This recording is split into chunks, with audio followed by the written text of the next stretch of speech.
Hi friends, எல்லோருக்கும் வணக்கம். எல்லோரும் எப்படி இருக்கீங்க? நல்லா இருக்கீங்களா? இன்றைக்கி அந்த கதையோட அடுத்த பகுதி தான் பார்க்க போகிறோம். அதுக்கு முன்னாடி நீங்கள் செய்ய வேண்டிய விஷயம் என்ன அப்படின்னு கேட்டிங்கன்னா, மறக்காமல் நம்ம இந்த சேனலை சப்ஸ்கிரைப் பண்ணிக்கோங்க. கீழே இருக்க பெல் பட்டனையும் கிளிக் பண்ணுங்கள். அப்போ தானே போடக்கூடிய வீடியோக்கள் எல்லாமே உடனுக்குடனே உங்களுக்கு நோட்டிஃபிகேஷன் வரும். ஸோ மறக்காமல் சேனலை சப்ஸ்கிரைப் பண்ணிவிட்டு வீடியோ பாருங்கள் ஃப்ரெண்ட்ஸ். வாங்க நம்ம கதைக்குள்ளே போகலாம். நான் அடுத்த நாளைக்கு எதையுமே இந்த நேரம் அந்த நேரம்னு சொல்லிட்டு நம்மளால் இது பண்ண முடியாத மாதிரியான ஒரு சூழ்நிலை தான் எனக்கு இருந்துச்சு.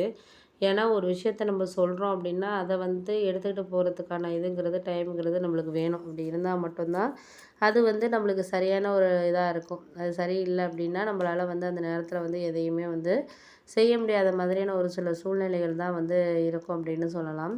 அதெல்லாம் முடிஞ்ச வரைக்கும் நம்மளால் இந்த நேரம் அந்த நேரம்னு சொல்லிட்டு நம்ம எதையும் இது பண்ண முடியாமல் அதுக்கான ஒரு டைமிங்கிறது நம்மளுக்கு கொடுக்கறதுக்கான நமக்கு வேணும். அப்படிங்கிறதுனால நான் என்ன முடிவு எடுத்துட்டேன்னா, இதையும் அதையும் போட்டு குழப்பிக்காமல் எந்த விஷயமா இருந்தாலும் நம்மளுக்கு அதை சரியான ஒரு பக்குவத்துக்கு எடுத்துகிட்டு போகணும், பண்ணணும், செய்யணும் அப்படிங்கிறத நம்ம இது பண்ண வேண்டியது தான். அப்படிங்கிற மாதிரி சொன்னோன்னே, நான் அதெல்லாம் உங்கள்கிட்ட ஒரு விஷயத்தையும் நான் சொல்ல விரும்பலை. ஆனால் போக போக நம்மளுக்கு அந்த நேரத்தில் அது சரியான ஒரு இதெல்லாம் இருக்கணும் அப்படிங்கிறதுக்கான விஷயத்த தான் நான் உங்கள்கிட்ட சொல்கிறேன். ஏன்னா நம்ம இப்போ ஒன்றா இருக்கிறோம், பண்ணுறோம், செய்யணும். அதை நம்ம சொல்கிறோம் அப்படிங்கிறத தாண்டி நம்ம ஒன்றா இருக்கிறத தாண்டி ஒரு சில விஷயங்கள் நம்மளுக்கு வாழ்க்கையில் கிடைக்குதோ கிடைக்கலையோ அதை நம்ம சரி தவறுன்னு எடுத்துகிட்டு போகாமல் அதுக்கான இது நம்மளுக்கு வேணும் அப்படின்னு சொல்லிட்டு இருந்தனாலே போதும் அப்படின்னோடனே, சரி சரி பார்த்துக்கலாம், முடிஞ்ச அளவுக்கு நம்மளுக்கு அதுக்கா இதுக்கான்னு சொல்லி நம்ம ஏன் போட்டி போடணும்? போட்டி போடுறதுனால ஒன்றுமே நடக்க போகிறதில்ல. சில விஷயங்கள் போட்டி போடுறோன்னா அது அதுக்கான இதுங்கிறது நமக்கு வேணும் அப்படிங்கிறோன்னே, ஆமாம் அதெல்லாம் நீங்கள் சொல்கிறதெல்லாம் கரெக்டு தான்.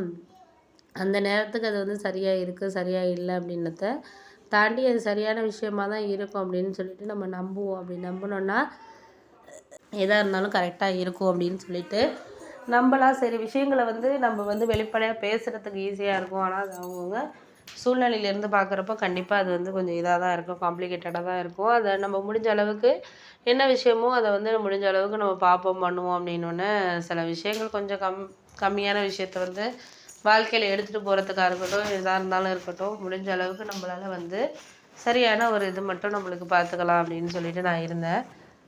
அதுக்காக நான் இப்போது அப்போன்னு சொல்லிட்டு இது பண்ணலை.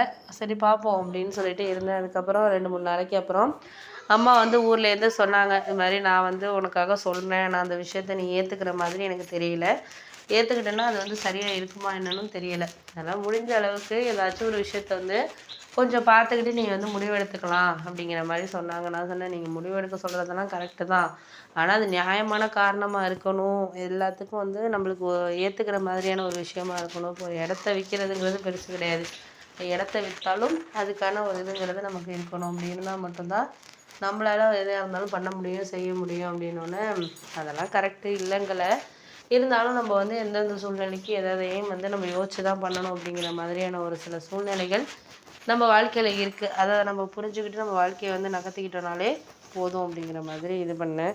சரி சரி பார்த்துக்கலாம், எதாக இருந்தாலும் நம்ம சமாளிப்போம், முடிஞ்ச அளவுக்கு நம்மளால் என்ன செய்ய முடியுதோ அதை நம்ம இது பண்ணிவிட்டு சமாளித்து கொஞ்சம் வாழ்க்கையில் கொண்டுட்டு வருவோம் அப்படிங்கிற மாதிரி என் உள் மனசு சொல்லிகிட்டு இருந்துச்சு. அதுக்கேற்ற மாதிரி நானுமே இது பண்ணேன் அப்படின்னு சொல்லலாம். சரி பார்த்துக்கலாம், முடிஞ்ச வரைக்கும் நம்மளால் எதையுமே இப்போதைக்கு காம்ப்ளிகேட்டடாக எடுத்துக்கிட்டு பண்ண முடியாது, சில விஷயங்கள் கொஞ்சம் அட்ஜஸ்ட் பண்ணி தான் நம்ம வாழ்க்கையில் கொண்டுட்டு போகணும் போல இருக்குது அப்படின்னோடனே, ஆமாம் அதுவும் உண்மை தான், ஏன்னா இப்போ இருக்கிற சூழ்நிலைகளில் நம்ம அட்ஜஸ்ட் பண்ணுறதுங்கிறது தான் முக்கியமான விஷயமா இருக்குது.